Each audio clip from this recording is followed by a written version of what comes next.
Three, two. Hello, everyone. Good afternoon, and welcome once again to the weekly media briefing and public health update with Montgomery County Executive Marc Elrich. I'm Lorna Virgilio, Hispanic Public Information Officer, and joining us today is Dr. Keisha Davis, who is the county's health officer, as well as Dr. James Bridgers, Director of the Department of Health and Human Services, Mr. Sean O'Donnell, Deputy Chief of Public Health Services, and we have a very special guest today who happens to be the Lieutenant Governor of the state of Maryland, Aruna Miller. Thank you, everybody, for joining us. Mr. County Executive, floor is yours. Thank you very much, and thank you, everybody, for joining us. And I want to thank the Lieutenant Governor for coming here and joining us as well. I knew you when you were back in MCDOT. Today, I'm back in Annapolis for Maryland State of the State, and this is Governor Westmore's third address. And it's clear that he's the right person at the right time to face the challenges that are upon us and to lead this state through this, what is going to be a very challenging time. His administration's facing an unprecedented state deficit and the uncertainty of federal funding support. Despite these obstacles, the governor remains optimistic and has charted a path forward that, in his words, is responding to the moment. The governor's plan focuses on boosting the economy, strengthening our workforce, modernizing government, and creating a fair tax system. I'm glad he's back to tax reform. That's some of the things that are being proposed, and that the reforms do not raise revenue through sales or property taxes on residents. There's a poll out a couple of days ago, and it was in the Washington Post, and it kind of gauged support for the governor and a number of his views. And he had a lot of support, as you can see from the poll results, on raising taxes on sports betting and on cannabis and on incomes over $500,000. He got less support on retail food delivery and cutting the University of Maryland system and developmental disabilities. These are all things that are a product of having a $3 billion hole that you're trying to fill. But I'm glad that he's looking at how we can raise income here, because it's really important if we're going to go forward. I think the only thing worse would be if we don't do this, then the consequences of the reductions of services across the board in the state, I think, would be really drastic and be really difficult for many of our residents. So this is necessary approach to how we're going to have to deal with things. A new poll by the Washington Post and the University of Maryland shows how well received some of these proposals are, with high marks for tax increases on high-income earners in sports betting, recreational cannabis. And that poll also showed very high support in the state among both Democratic and independent voters, which was good to see. Montgomery County will benefit from a record investment in education. At a time when federal investments are in question, some of the state spending would help create clean energy and a critical focus when we desperately need to address climate change.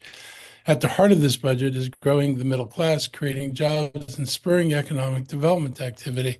Here in Montgomery County, we're trying to do our part. Our county accounts for 1/6 of the state's population, but 25% of the state's GDP. Montgomery County will continue to focus on growing our life sciences, technology, and hospital industries, while we also look for opportunities to create manufacturing jobs here, something we really haven't done in the past, and to invest in workforce training and our education system. We look forward to a continued partnership and collaborations with the state on the economic development efforts. And this week, I'm excited to welcome Lieutenant Governor and Montgomery County's very own Aruna Miller to discuss the administration's plans. So Aruna, thank you for being here, and it's all yours. Good afternoon, County Executive Elrich. It is wonderful to be joining you and your listeners. And to Team Montgomery County, thank you for everything that you do for the people of Montgomery County. So thank you for, again, allowing me to address your listeners of your podcast and the residents of my home county for the past 35 years, which of course is Montgomery County. Look, this is where my husband and I raised our 3 daughters who all went to Montgomery County Public Schools. This is where I spent 25 years working for Montgomery County Department of Transportation as an engineer. And this is where I served as a Maryland State delegate for the people of Germantown, Potomac, and Clarksburg. And now it's an honor to represent Montgomery County and the state of Maryland as the Lieutenant Governor. As you said earlier, Mr. County Executive, Governor Moore today gave his State of the State address. So it was great to see you in Annapolis. Thank you for always being so supportive and a great partner to Governor Moore and myself and our entire administration.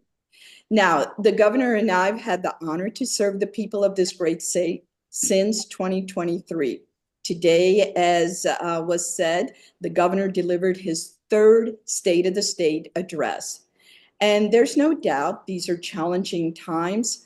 Look, we have a new administration in the White House that, quite frankly, is undermining the values that we as Marylanders so dearly believe in.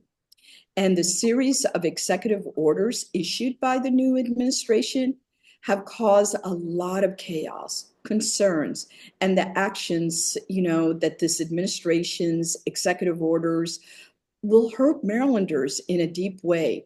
But know that Governor Moore, myself, County Executive, are going to continue to work with our partners in our federal delegation and do everything we possibly can to protect our federal workforce, our immigrant communities, and Marylanders across the state. So coupled with this uncertainty is Maryland's budget deficit. Having said this, Governor Moore and I want your listeners and Marylanders to know that we're going to get through this. We will solve the problems collectively and deliver the results that the people of Maryland so deserve. I want to start off with some good news. Maryland's economy is strong, and we're going to double down on making it even stronger by investing in the industries driving our economy. So we're talking about, as you heard from the county executive earlier, life sciences. We're also going to, double down on IT, cybersecurity, aerospace, defense, and quantum computing. These are the fields that are shaping the future. And one of the things that all of these fields have in common is that they're all STEM-oriented industries. And I got to tell you, being a STEM major myself, I love to see young people really invest in STEM, whether it's K through 12 or in college. I encourage everyone, young people coming out, to really invest in STEM. You can get great jobs with a college degree or with an associate's degree or coming right out of college in the STEM fields. Now, our administration, since we took office, another good news is that when we first took office, Maryland was 43rd in the nation for unemployment. Today, Maryland has one of the lowest unemployment rates in the country, which means people are working and businesses are hiring. Another good thing, Maryland has the highest median household income in the nation. That tells you Marylanders are earning well, but we also know there's many Marylanders that aren't, and we're going to do what we can to make sure that they also have a fair shot in our economy. And since we took office, we've seen a historic decrease in gun violence, the likes of which we haven't seen in decades. So I know that Maryland's $3 billion budget deficit for 2026 sounds very alarming. And I understand the anxiety Marylanders are facing. But here's the thing. Our administration understands that we can't just cut our way or tax our way to prosperity, right? We're going to have to really think about expanding our economy, making sure our tax base gets broader, growing our economy. So our FY 2026 budget proposes $2 billion in smart, targeted spending reductions because we want to make sure government is efficient and we want to make sure taxpayers' dollars are being spent in the most efficient way. And we're going to make $1 billion in new and redirected revenues. We're going to make sure we invest in all of this. So what does this mean? We're going to diversify our economy and invest in the industries of the future that I already mentioned earlier, right? We're going to modernize our tax code to make it fairer and make it about pro-growth. Here's what that means. We're going to simplify income taxes by eliminating itemized deductions, but doubling the standard deduction so more people can benefit.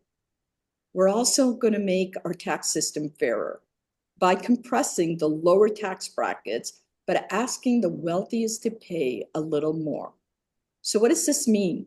It means that 2/3 of Marylanders will see a tax cut and 82% will see their taxes either go down or stay the same.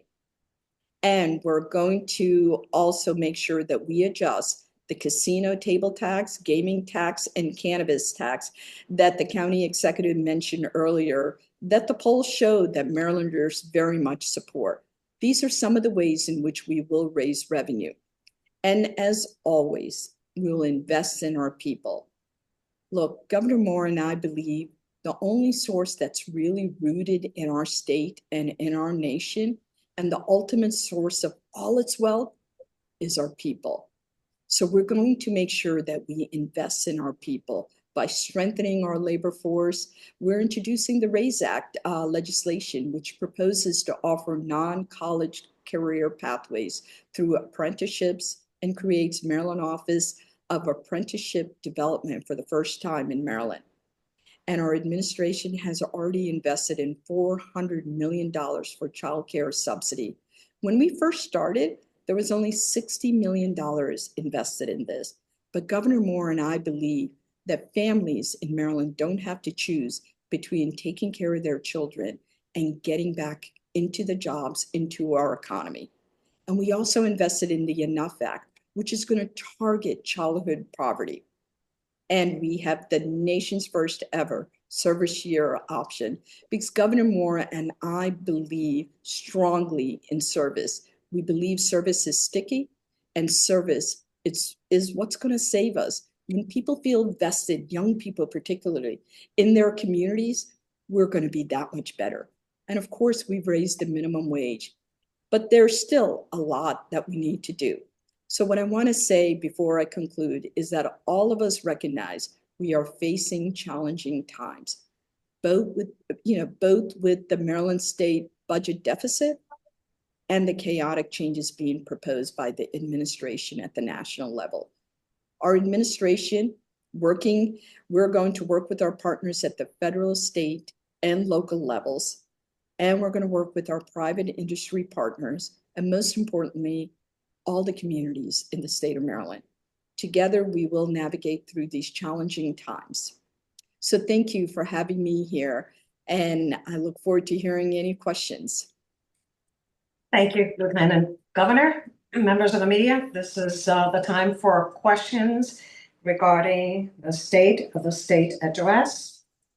Other topics related to the state for the Lieutenant Governor, please raise your hands. And I see Dana Munro, the Washington Post. Good afternoon. You're first. Hi, Lieutenant Governor. Hi. I had a question about the budget cut deficit proposal. I wondered, I'd seen a lot about the disability cuts, but not, I don't, maybe I've missed it, but I haven't seen much explanation of why that's one that you guys chose to reduce to plug the deficit. I wondered if you could illuminate me a little bit on that decision.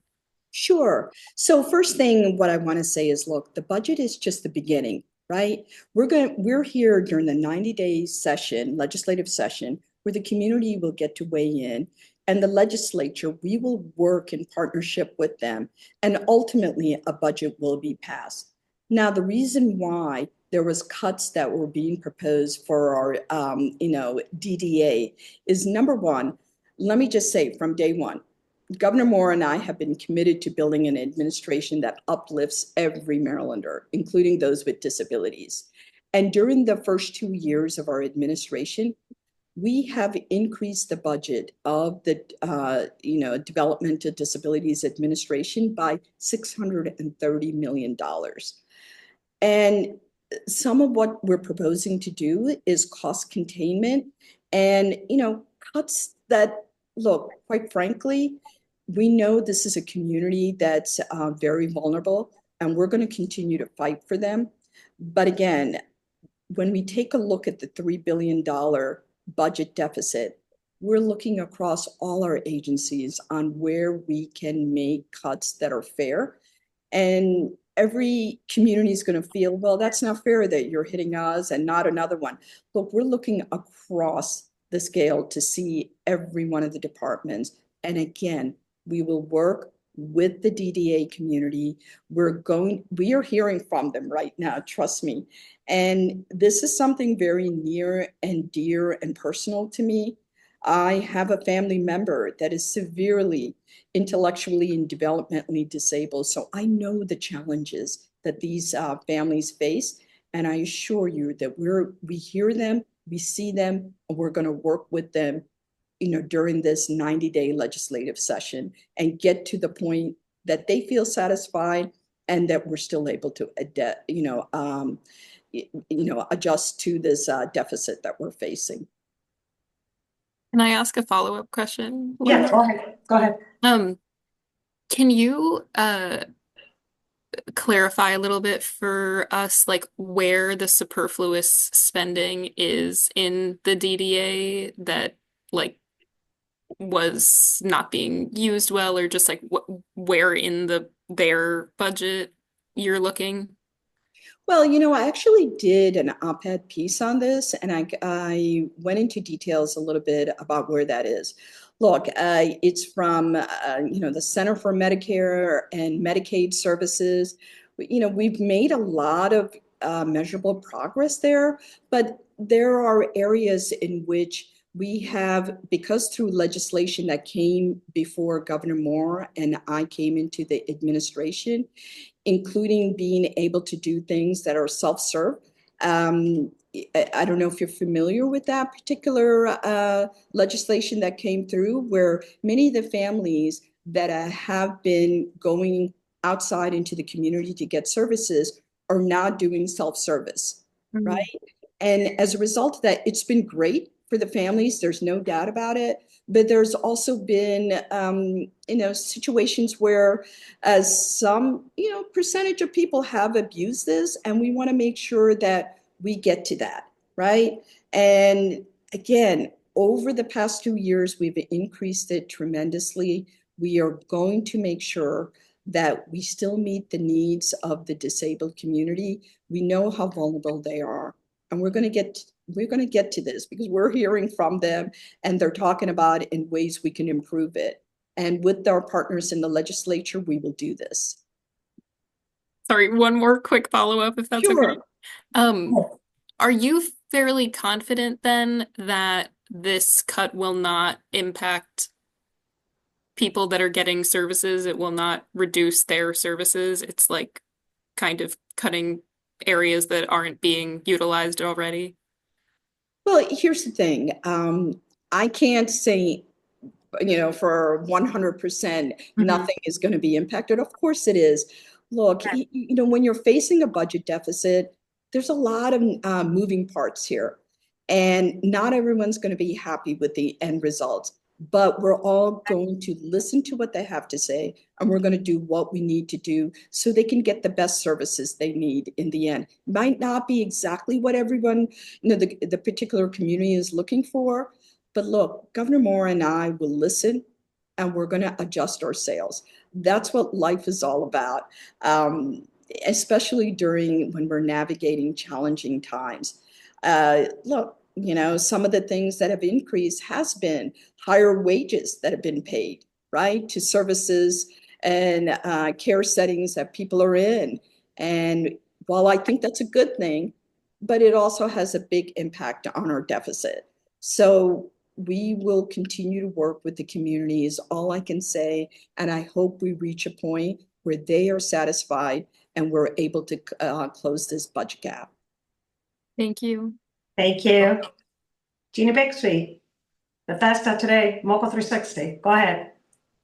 Hi, thank you, Lorna. Hi, Lieutenant Governor. I had a couple questions.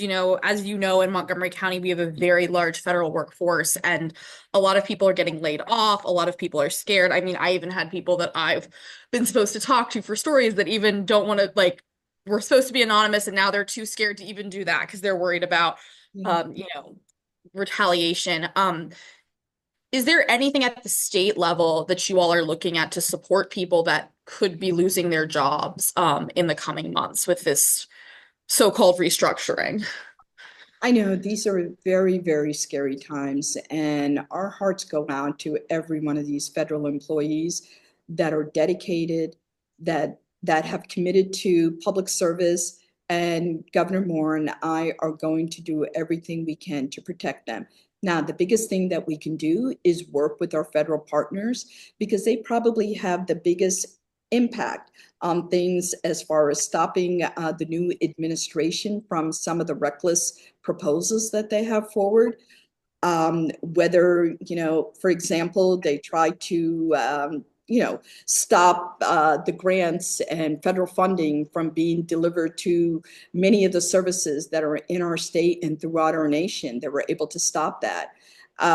We got to work with our federal partners to make this happen. Now, unemployment, God forbid we get to that point, but if should it get there, just like during the times when our state faced COVID-19 and all the repercussions of that, the legislature got together and we were able to meet the immediate needs of the workforce. Again, we can grow the economy in the areas that we're talking about by diversifying our economy, creating more private industries to invest in the state of Maryland. We will be able to hopefully address some of the concerns that they have. Thank Thank you, you. Lieutenant I do. Governor. Oh, she needs to depart. You have 10 seconds to answer another question, but we do know that you need to depart, that you must go. Okay, I was just going to ask. I know that Dana asked some excellent questions about some of the budget constraints. I know a lot of nonprofits in the area are really concerned about losing federal funding. Just kind of to be quick, what can the state do on that level? To lose the federal funding? No, I mean, for nonprofits that are concerned about losing their federal funding, is there a point at which the state would step in? I know the state budget is very constrained right now. Of course. No, thank you. And again, during these 90 days in the legislative session, this is where we are going to work with our state partners in the Maryland General Assembly to talk about what can we do to be able to address the needs of our nonprofits, because we know how much of a value they provide to our state, right? In meeting the needs of our community, in being able to create jobs as well. I think there's opportunity there. But again, we probably have tough choices ahead of us, given the $3 billion budget deficit that we're facing, as well as all the things that are happening at the national level. But again, nothing happens without partnership and collaboration from the federal, state, and local leaders and hearing from our communities. Thank you, Thank you. Lieutenant Governor. Thank you again, Jeannie. Lieutenant Governor, we do know you have to depart. Thank you for joining us this afternoon. You have a wonderful day. Take care. Bye-bye. Bye-bye. Mr. County Executive, you can continue with the rest of the topics. I will. And I really want to thank Lieutenant Governor for coming on here. It was really great to see her. So back to local news, or more local news. Earlier this week, a group of council members introduced a package of legislation and proposals that they titled More Housing Now. Since then, my staff and I have received numerous questions and requests for comments about this package, particularly about the zoning text amendment, or ZTA as they call them, that would extend the county's workforce housing zoning to corridors throughout the county. We've not yet had time to fully analyze either this proposal or the others in the package. So I want to give you my first impressions, and I'll keep it fairly general. First, let me say I appreciate council members that are trying to address some concerns that came up repeatedly around the attainable housing strategies. As I've discussed previously, the attainable housing strategies proposal from the planning board understandably generated enormous concern across the county, had nothing to do with affordable housing, which they kept yammering about. And yet there was nothing in there that addressed affordable housing. And that proposal had other problems, pretty extensive, many of which I've talked about before. Second, let me clarify that all of us know that housing costs have gone up drastically. Renters are facing high rents, and many would-be buyers are not able to find homes they can afford to purchase. The biggest challenge is for affordable housing in lower income communities and for people who make too much money to qualify for an MPDU and not enough to afford market rate housing. And since I realize I'm probably talking housing lingo, I'll say that an MPDU basically can serve people between 70 and 80% of area median income. Area median income is about $122,000. And so if you do the math, 70% of 122,000, I think, is $84,000. You get an idea of the incomes that we serve. We do not serve generally with our housing program incomes below that, and that's especially distressing since we have over 50,000 households with incomes around $50,000 or less. So you get an idea that we're already limited in what we do. This proposal doesn't address that at all. The biggest challenge in the county is affordable housing for lower income people, and that is the thing we really should be addressing. So I think any proposed solution, like this proposed solution, has to be clearly explained, and they have to address the affordability issue. At this point, there's no evidence that these proposals would help with affordability or address the lack of affordable housing for many people in the county, either for renters or homeowners. If you look at the target population, they said that this program is about people earning 120% of area median income for a family of two and 120% of area median income for a family of four. Those incomes are 148,000 for a family of two and 185,000 for a family of four, which equates to apartments priced between $3,700 a month and $4,625 a month. That is basically market rate housing in the county right now. This stuff gets built all the time. And the idea that we would subsidize what's being built all the time is just flat out ludicrous, but also the idea that this is something special that solves a problem when this is the housing that's actually being built, that's a bit of a logical problem. These are pretty much market rents. They're not affordable housing rents. For example, even a household earning $100,000 could not afford any of these units, and they make too much to get an MPDU. So they're the ones who are actually stuck between the MPDUs and market priced housing, which is the workforce that we're supposed to be addressing, not the way they've defined the workforce in this bill. Increasing funds available for down payment assistance could expand home ownership opportunities, but that's a budget decision. It's not related to zoning. We already have a workforce housing program. I don't know why they said this is the first workforce housing program. We already have it. It's not new. We provide limited down payment assistance, and it's great for those who get it, but it's very costly. And the other thing is it's rarely used, which is one of the problems with the program, that is it has not been used because the prices are too close to market prices. At least upon first review, the proposed zoning changes seem to be geared to producing mostly market rate housing, with only a small percentage that would fall into the category of workforce, which I think I've shown you is actually pretty much market rate housing also. But it was done without any consultation with the executive branch or with our housing department or with the people who work on zoning here or with transportation experts we have. And it was done with zero community involvement. All the community knows is they were talking about the attainable housing proposal. And the next thing you know, the council is springing in a completely different program, which they're going to give a couple of public hearings to, but they've not done any of the community meetings. And I'm talking about, this is along all the major roadways in the county. If you have a three-lane, one-way roadway, so 6 lanes total, this includes those neighborhoods. So it's all of Georgia Avenue. It's University Boulevard to Viers Mill Road, up basically to Rockville. So that's a pretty wide swath of the county.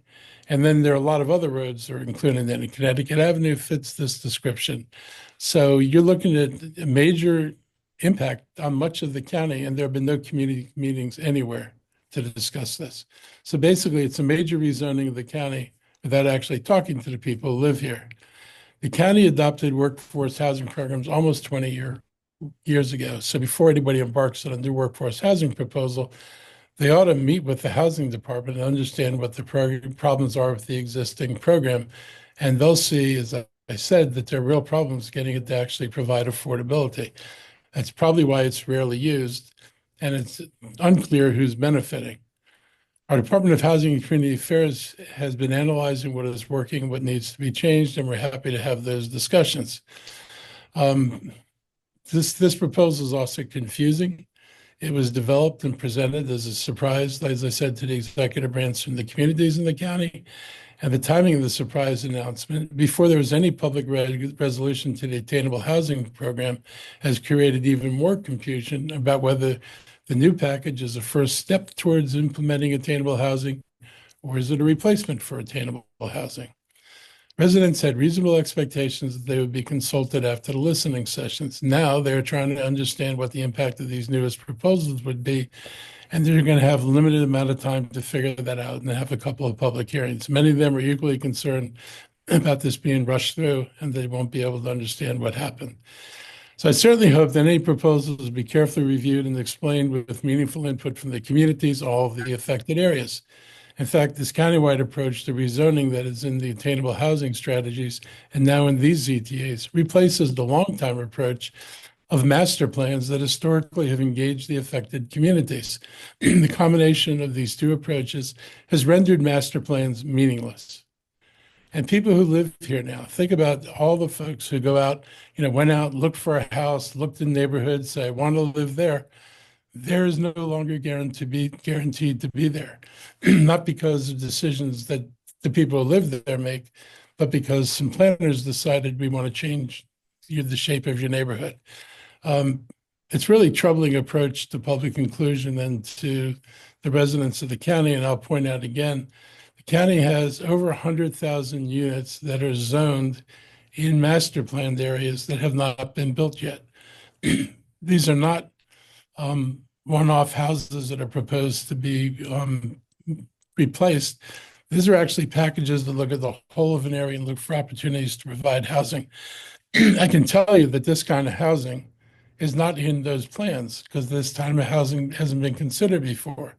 So if the planning board or the council wanted to seriously see this implemented, they should go back to the master plans that have already been approved and not built and look for opportunities to do it there. It is a lot easier to rearrange a place when things haven't been built there than when you're going over a built environment. And so there are ways to get things that would produce more housing.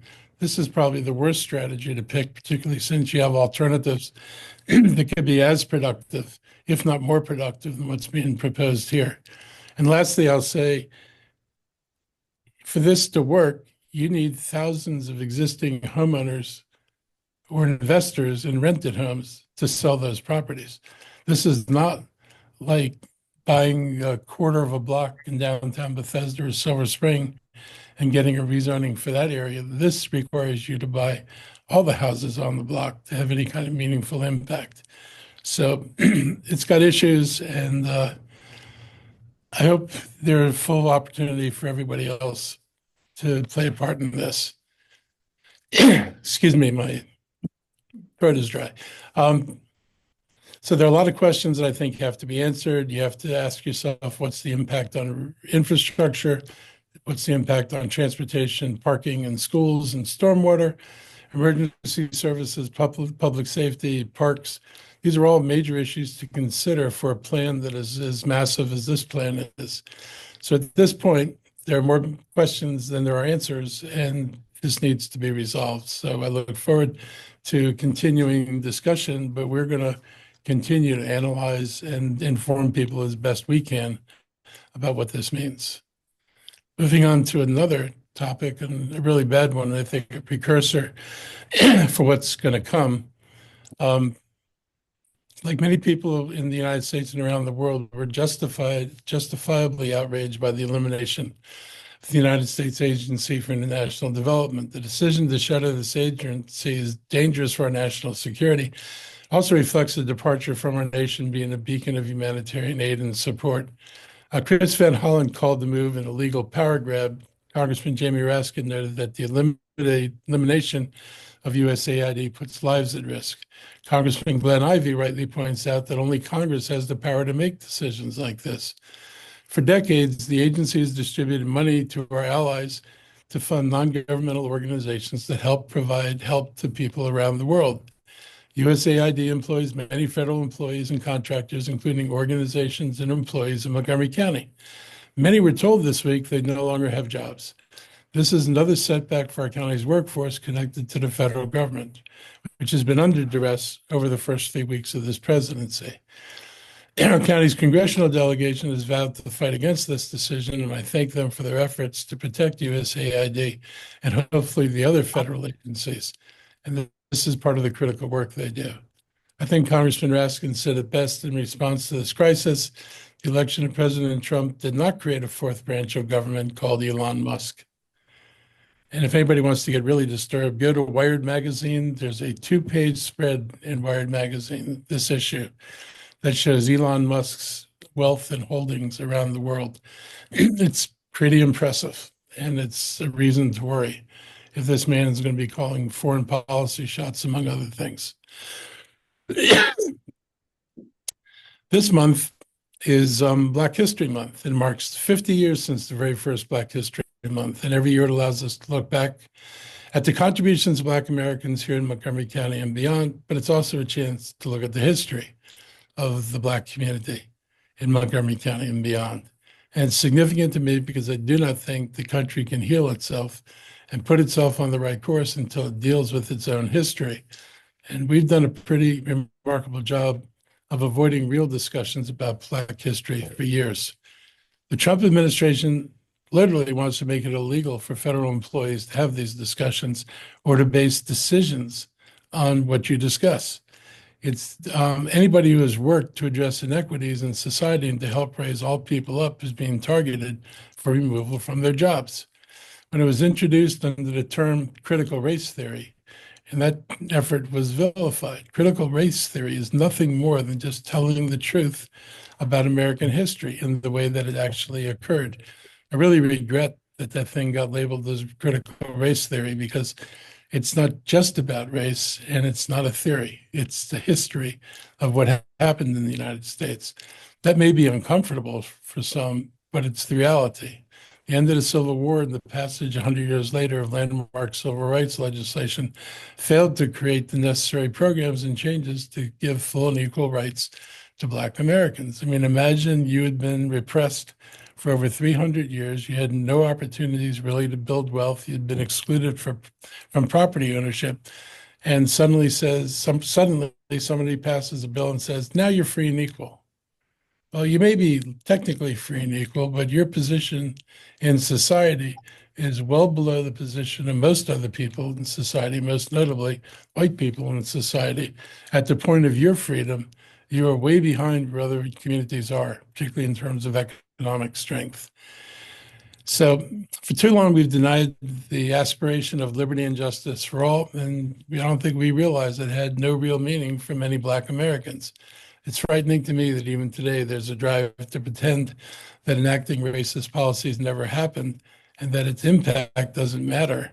Or as the Florida governor implied, slavery might have been good for people.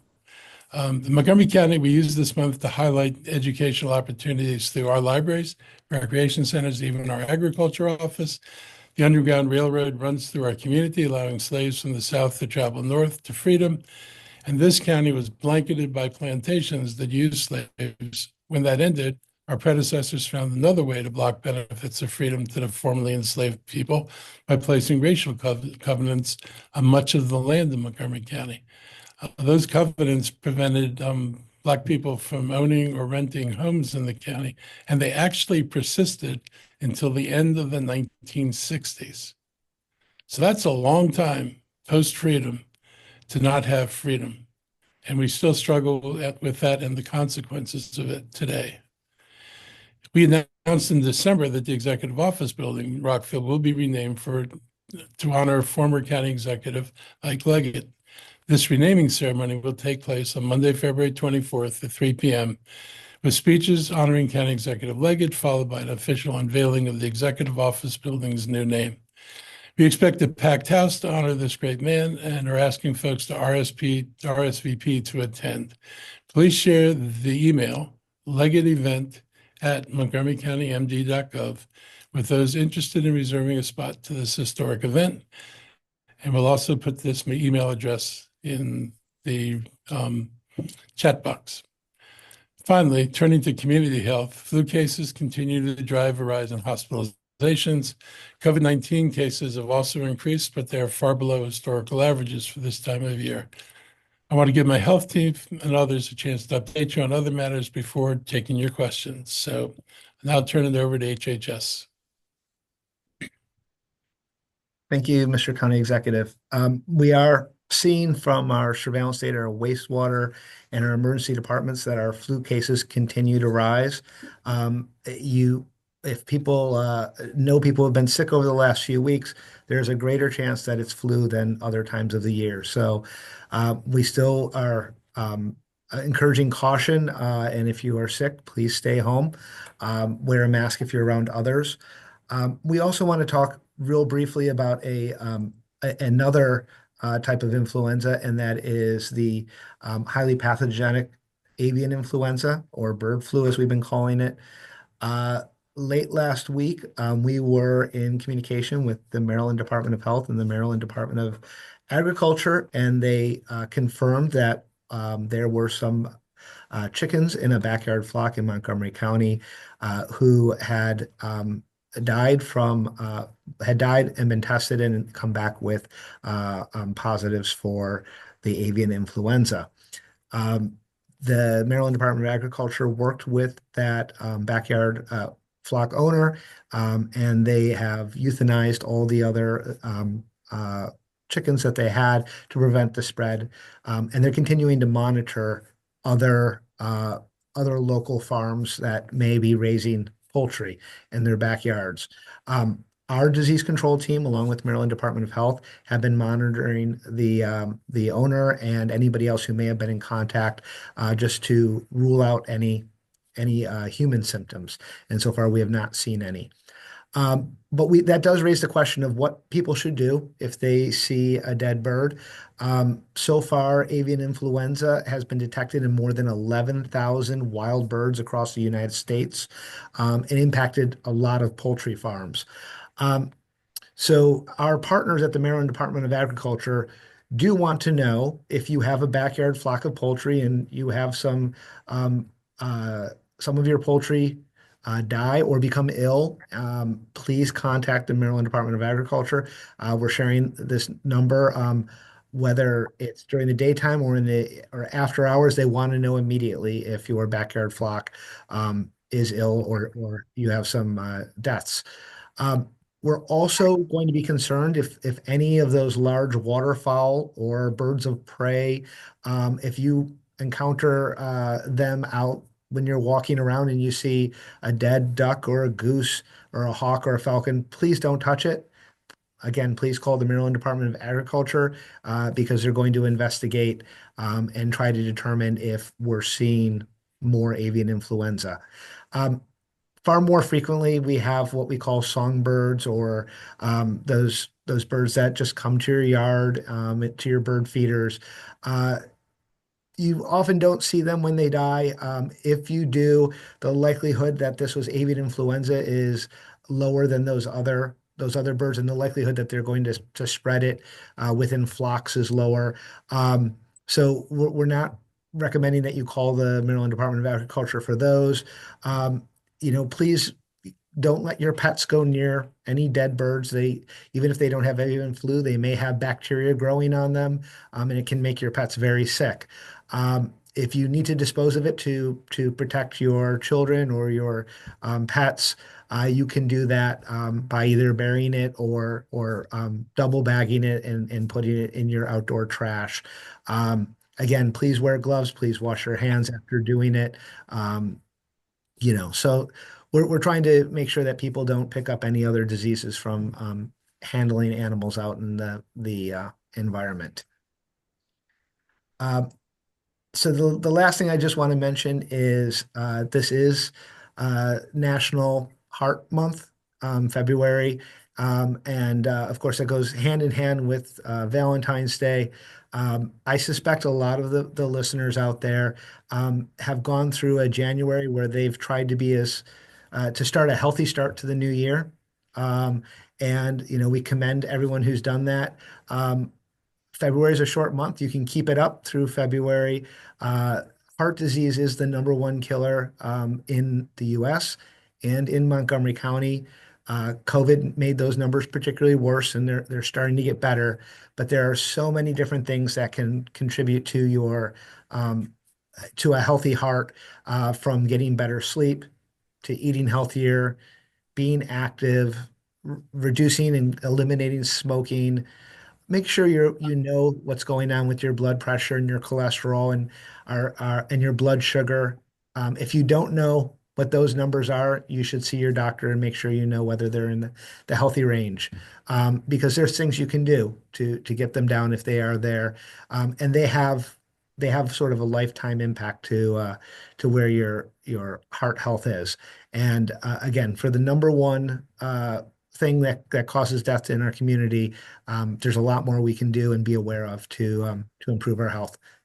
So, I don't know, Dr. Davis, you are more of the expert on sharing this medical advice. So, do you have anything else you'd like to add? You took the words out of my mouth, Sean. No, I think you captured it all, and it's a great reminder of we talk a lot about the things that are less risky, and bird flu is something that is out there. But if we're going to talk about what's most concerning and what's causing the most death, it's heart attacks and heart disease. So thanks for that great reminder. I don't have anything additional. Dr. Bridgers, do you have anything to add? Sure, Lorna. On a different note, I know that the weather is scheduled to be in the lower 30s over the next couple of days prior to our next convening of our press conference. So reminding the media of our 24-hour homeless support and sheltering helpline. The number is 240-907-2688, 240-907-2688. Folks in the community, if they see someone who is unsheltered, please contact that number so that the Department of Health and Human Services can provide the much needed support. Thank you, Dr. Bridgers. Members of the media, we are going to open it up once again for questions and answers regarding health or other topics. If you have any questions, please raise your hands. Any questions? No more questions this afternoon? Well, thank you everybody for joining us. Stay safe, have a great afternoon, and we'll see you next time. Bye-bye.